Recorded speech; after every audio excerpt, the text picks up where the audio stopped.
नमस्कार सभी विद्यार्थियों का हार्दिक स्वागत। प्रिय विद्यार्थियों, आप सभी को नए वर्ष की हार्दिक शुभकामनाएं, बहुत बहुत बधाई। और आज हम एक नए विषय पर, नए टॉपिक पर अपनी चर्चा जारी रखेंगे और टॉपिक आपका रहेगा आईपीआर भरने की प्रक्रिया। अब आप पूछेंगे कि सर आईपीआर क्या होता है। तो आईपीआर अचल संपत्ति का विवरण जो सभी सरकारी कर्मचारी अधिकारियों को 1 जनवरी 2022 जैसे डेट ईयर आपका 1 जनवरी 2022 चल रहा है, तो 1 जनवरी 2022 की स्थिति क्या है, इसको एसएसओ आईडी के थ्रू राजकाज सॉफ्टवेयर में आईपीआर मॉड्यूल में भरना होता है। तो इसकी भरने की प्रक्रिया क्या रहेगी, ये बहुत ही महत्वपूर्ण सवाल और प्रश्न है और इसकी जानकारी सभी को होनी ज़रूरी है, क्योंकि अगर आप ये नहीं भरेंगे, सरकारी अधिकारी और कर्मचारियों के लिए है, तो उनको प्रमोशन नहीं मिलेगा, उनकी वेतन वृद्धि है वो उनको नहीं मिलेगी। तो ये भरना बहुत ज़रूरी है।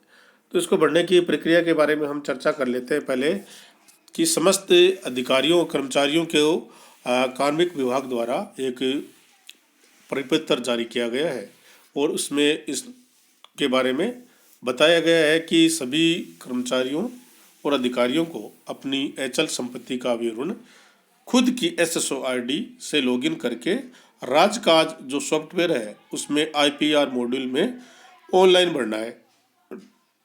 और ये आपकी 1 जनवरी की स्थिति है कि आपकी अचल संपत्ति क्या है, और इसकी लास्ट डेट जो रहेगी वो 31 जनवरी 2022 रहेगी। 22 के बाद में 2022 31 जनवरी को इसको बंद कर दिया जाएगा। उसके बाद में आप इसमें ये नहीं कर सकेंगे, बंद हो जाएगा। और ये सभी के लिए अनिवार्य है कि आपकी 1 जनवरी 2022 को अचल संपत्ति क्या है, इसका विवरण आपको भरना है। भरना कहाँ है? एसएसओ आईडी के थ्रू राजकाज जो सॉफ्टवेयर है उसमें आईपीआर मॉड्यूल में ये भरना है। क्योंकि अगर नहीं भरेंगे तो कार्मिक विभाग का एक पत्र है, पत्रांक, जो कि 14/4/2011 को जारी किया गया था और उसमें प्रशासनिक विभाग द्वारा उनको विजिलेंस क्लियरेंस नहीं देने के संबंध में बताया गया है और पदोन्नति और वेतन वृद्धि भी उनको नहीं मिलेगी जो कर्मचारी और अधिकारी ये आईपीआर नहीं भरेंगे। और ये निर्णय सभी सरकार के नियंत्रण में आने वाले बोर्ड, निगम और स्वेच्छाई संस्थाओं पर भी लागू होता है। तो इसको समझते हैं कि किस प्रकार इसको भरना होता है। तो ये अचल संपत्ति का विवरण है, आईपीआर रिटर्न, जिसको भरना है। भरना कैसे है? एसएसओ के थ्रू इसको भरना है। तो इसको भरने की प्रक्रिया हम शुरू करते हैं। ये देखिए, ये आपको इधर दिखाई दे रहा है एसएसओ लॉगिन। इस पे लिखा है sso.rajasthan.gov.in। इसमें एक तरफ तो आपको हाँ दिखाई दे रहा है, एक तरफ ना दिखाई दे रहा है। सबसे पहले ना की बात कर लेते हैं कि अगर आप एसएसओ के थ्रू लॉगिन कर रहे हैं और आपका लॉगिन सफलतापूर्वक आप उसमें लॉगिन नहीं कर पा रहे हैं, तो आपको एसएसओ हेल्प डेस्क पर संपर्क करना होगा और इसके संबंध में आपको हेल्प डेस्क के नंबर दे रखे हैं और ईमेल एड्रेस भी आपको इस पर दे रखा है। अगर आप लॉगिन कर रहे हैं, कर सकते हैं, तो आपको इस साइट से चलना है। इस साइट में भी आपको दिख रही है 2 प्रकार के ऑप्शन आपको दिखाई दे रहे हैं, दोनों में चर्चा कर लेते हैं। कि गवर्नमेंट टू गवर्नमेंट, यानी एसएसओ आईडी के थ्रू आप लॉगिन करेंगे तो आपको सबसे पहले गवर्नमेंट टू गवर्नमेंट पे जाना है और उस पर क्लिक करने के बाद आपको ये सिंबल दिखाई देगा राजकाज। इस लिंक पर आपको क्लिक करना है। इस पर जब क्लिक कर देंगे तो आपको सबसे पहले राजकाज में अगर प्रथम बार आप जा रहे हैं तो आपको ये सूचनाएं अपडेट करनी होगी। एसएसओ आईडी में जब आप जाएंगे तो आपको ये सूचनाएं भरनी होगी राजकाज में। एक तो आपको अपनी पर्सनल प्रोफाइल का डाटा है वो इसमें इंटर करना होगा। इसके बाद में अपॉइंटिंग डिपार्टमेंट कौन सा है, पोस्टिंग कौन से डिपार्टमेंट में है, सर्विस टाइप क्या है, कैडर क्या है, डेजिग्नेशन क्या है, पे कमीशन आपका कौन सा है और एम्प्लॉय का पे स्केल कौन सा है। ये सूचनाएं आपको अपडेट करनी है यदि आप फर्स्ट बार इसमें लॉगिन कर रहे हैं। और यदि पहले से आपने इसका उपयोग किया है तो आपको ये प्रक्रिया शुरू हो जाएगी। अचल संपत्ति का विवरण। अचल संपत्ति के विवरण के बारे में हम बात करें तो देखिए, अचल संपत्ति का विवरण आईपीआर की प्रक्रिया। सबसे पहले आपको इस तरफ ही दिखाई देगा ये एम्प्लॉय कॉर्नर, और एम्प्लॉय कॉर्नर में आप जब जाएंगे तो आपको वहाँ पर आईपीआर का विकल्प चुनना इस तरफ ही दिखाई देगा। आईपीआर का विकल्प जब आप चुनेंगे तो आपके सामने अपना डाटा चेक आपको करना होता है कि प्रोफाइल आप में जो सूचनाएं आपने भरी है वो सूचनाएं आपकी सही है। अगर आपकी सूचनाएं सब सही हैं और आपने चेक कर लिया है कि इसमें कोई चेंजेस नहीं हुआ है, सभी सही हैं।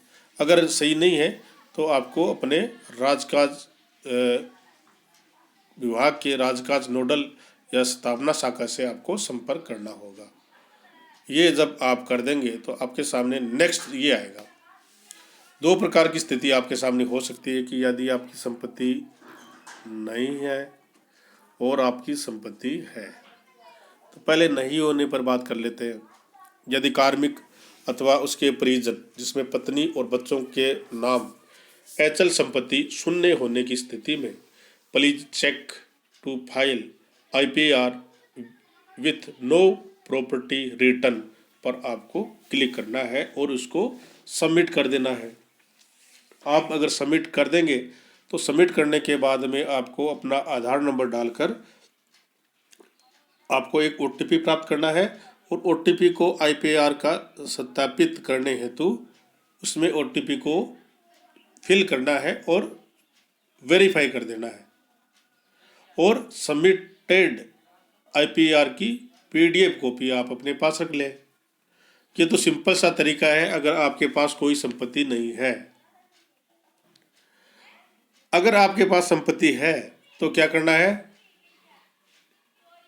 राजकाज द्वारा पहली बार भरा जा रहा है, नहीं तो पूर्व वर्षों में भरे गए अचल संपत्ति के विवरण को 1 बाय 1 सिलेक्ट करना है और उसमें आपको बदलाव, जैसे आपने क्रय किया है तो क्रय किया है तो उसको ऐड करना है, विक्रय किया है तो विक्रय के बारे में, मूल्य में कोई परिवर्तन हुआ है तो उसके बाद बारे में आप उसको अपडेट करना है, उसको 1 बाय 1 करना है।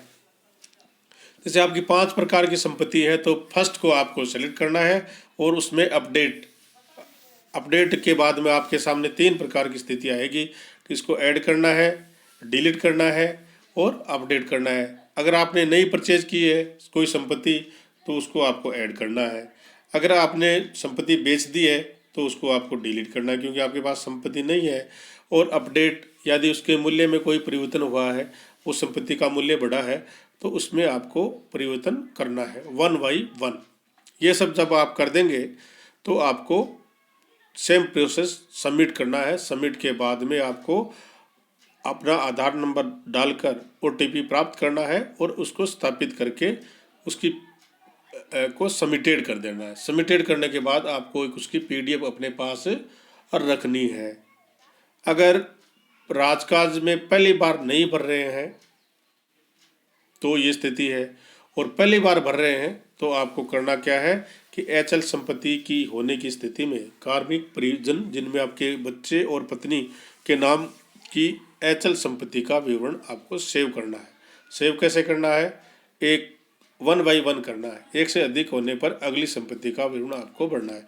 जैसे एक है तो एक संपत्ति का विवरण भर दे, एक से ज़्यादा है तो आपको नेक्स्ट संपत्ति के विवरण भरना है। इसमें कौन कौन सी जानकारी भरनी है इसके बारे में थोड़ी मैं जानकारी दे देता हूँ कि आपको संपत्ति का विवरण भरना है। जैसे आपका मकान खरीदा है, आपके ने खाली जगह खरीदी है, प्लॉट खरीदा है, तो उसके बारे में आपको प्रॉपर्टी का टाइप क्या होगा वो उसको में आपको बढ़ना है। उसका वैल्यू क्या रहेगा, आपने कहाँ से खरीदी है, किस से खरीदी है, और उसका एरिया वगैरह क्या है, ये आपको सोचना जारी रहनी चाहिए। किससे खरीदी है उसकी डिटेल भी आपको पता होनी चाहिए। ये सूचनाएं आप उसमें सेव करते जाइए और आपकी संपत्ति का विवरण है वो सेव होता रहेगा। ये सब आप जब कंप्लीट कर ले तो उसके बाद में सबमिट कर दें। सबमिट करने के बाद में आपको अपना आधार नंबर इंटर करना है। आधार नंबर इंटर करते ही आपके पास एक OTP आएगा। OTP को आपको फिल करना है। फिल करने के बाद में आपको सबमिटेड करने के बाद में आप जब चेक करेंगे तो IPR 2022 लिखा हुआ आएगा। उस पर आपको क्लिक करके अपनी एक PDF कॉपी है उसको सेव कर ले। सबमिटेड करने के बाद में आप उसको देख सकते हैं कि आपने जो सूचनाएं भरी हैं वो आपने सूचनाएं सही सही भरी हैं। अगर उसमें कोई कमी रह जाती है तो उसको आप चेंज भी कर सकते हैं सबमिटेड करने से पहले। अगर सबमिटेड कर दिया तो उसमें आपको चेंज नहीं, बाद में चेंज होने में दिक्कत आएगी। अतः आप सबमिटेड करने से पहले फिल करने के बाद उसको चेक कर लें कि आपने सूचनाएं जो भरी हैं वो सब सूचनाएं सही है, और OTP के माध्यम से वेरिफिकेशन उसका ज़रूर कर दें। ये सब आप जब कर देंगे तो सबमिटेड IPR आएगा 2022, और 22 पर जब क्लिक करेंगे तो आपके द्वारा जो सूचनाएं भरी गई है वो सूचनाएं आपके सामने आ जाएंगी, और उसकी एक कॉपी आप सेव करके अपने पास ज़रूर रख लें। आप सभी का बहुत बहुत धन्यवाद। हमारे विद्यार्थियों का भी बहुत बहुत धन्यवाद कि वो हमारे साथ जुड़े रहते हैं। सभी को इसके बारे में जानकारी होनी चाहिए, क्यों IPR बढ़ना सभी के लिए बहुत ज़रूरी है। क्योंकि अगर IPR आप नहीं भरेंगे तो आपका प्रमोशन नहीं होगा, और प्रमोशन नहीं होगा तो दिक्कत आएगी। इसी के साथ साथ एक महत्वपूर्ण काम, जो वर्ष में आपकी वेतन वृद्धि होती है वो भी आपकी वेतन वृद्धि नहीं होगी। इसलिए आप इसको समय रहते भरें ताकि आपको इसमें कोई प्रॉब्लम न हो। आप सभी का बहुत बहुत धन्यवाद, शुक्रिया, थैंक यू। आप इसी प्रकार साथ जुड़े रहे। और एक बात मैं आपको कहना चाहता हूँ कि आप इसको ज़्यादा से ज़्यादा शेयर करें, लाइक कमेंट ज़रूर करें ताकि आपको इसका फ़ायदा मिले। और नया जो वीडियो आपके लिए तैयार हम जब करते हैं और उसको पोस्ट करेंगे तो आपको उसकी जानकारी मिल जाए। तो बहुत ही महत्वपूर्ण सूचनाएं आपको देते हैं, कॉलेज के बारे में, हमारे सिलेबस के बारे में, और नए जो टॉपिक होते हैं उनके बारे में आपको जानकारी देते हैं। तो आप साथ जुड़े रहें। ऐसी आशा विश्वास के साथ नए वर्ष की पुनः हार्दिक शुभकामनाएं। बहुत बहुत धन्यवाद आपका कि आप मेरे साथ जुड़े। Thank you.